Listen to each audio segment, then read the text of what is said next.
हम सांपों से नहीं, मनुष्यों से डरते हैं। प्रकृति हमारी मित्र है। एक गुफा, 3 जीवन और एक अद्भुत दास्तान। गोकर्ण की गुफा से रेस्क्यू हुई रूसी महिला की रहस्यमयी कहानी। जुलाई 2025 में कर्नाटक के पवित्र स्थल गोकर्ण की रामतीर्थ पहाड़ियों में स्थित एक गुफा से जो दृश्य सामने आया, उसने सभी को चौंका दिया।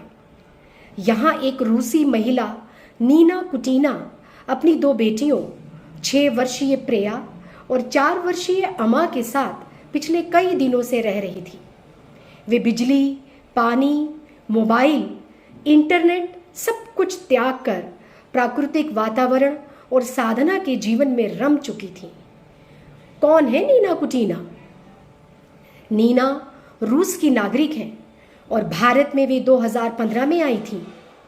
शुरुआत में उन्होंने ऋषिकेश, वाराणसी और फिर दक्षिण भारत के तीर्थ स्थलों में समय बिताया। उन्हें भारतीय संस्कृति, ध्यान और योग में गहरी आस्था थी। उन्होंने अपना नाम मोहिनी रख लिया था। नीना का बिजनेस वीज़ा 2017 में समाप्त हो गया, लेकिन वे भारत में ही रहीं और धीरे धीरे पूरी तरह समाज से कट सी गईं। वे जंगलों और गुफाओं में रहने लगीं। राम तीर्थ पहाड़ी की जिस गुफा में नीना मिली, वह मुख्य धारा से काफ़ी दूर है। वहाँ कोई मूलभूत सुविधा नहीं है, लेकिन नीना ने वहीं रहकर एक छोटा सा पूजा स्थल, रुद्र मूर्ति और ध्यान का वातावरण बना लिया था।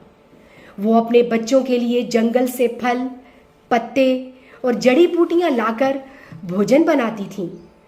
कुछ स्थानीय लोग उन्हें कभी कभी कुछ अनाज दे देते थे। नीना कहती हैं, हम सांपों से नहीं, मनुष्यों से डरते हैं। प्रकृति हमारी मित्र है। कुछ स्थानीय लोगों ने जब एक विदेशी महिला और 2 बच्चियों के गुफा में होने की सूचना प्रशासन को दी, तो 9 जुलाई 2025 को पुलिस, चाइल्ड लाइन और वन विभाग ने तीनों को रेस्क्यू किया। रेस्क्यू के समय तीनों की हालत खराब नहीं थी, लेकिन वे बेहद कमज़ोर, गुमसुम और भीड़ से असहज थीं। नीना की बेटियां साफ सुथरे लेकिन फटे पुराने कपड़ों में थीं और हिंदी व अंग्रेजी का थोड़ा ज्ञान भी रखती थीं। रेस्क्यू के बाद नीना ने अपने एक विदेशी मित्र को एक संदेश भेजा, जिसमें उन्होंने लिखा, मेरा गुफा वाला जीवन समाप्त हो गया है।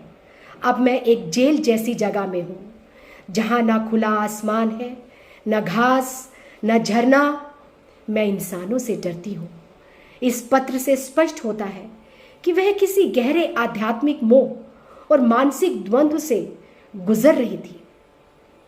नीना और उनकी बेटियों को पहले सरकारी आश्रय गृह और अब एक आश्रम में रखा गया है। उनके दस्तावेजों की जांच चल रही है और रूसी दूतावास से संपर्क किया गया है। वापसी की प्रक्रिया भी चल रही है।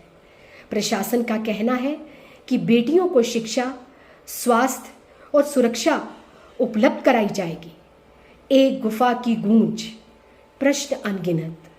क्या यह एक महिला की आत्मिक खोज थी या समाज से पलायन?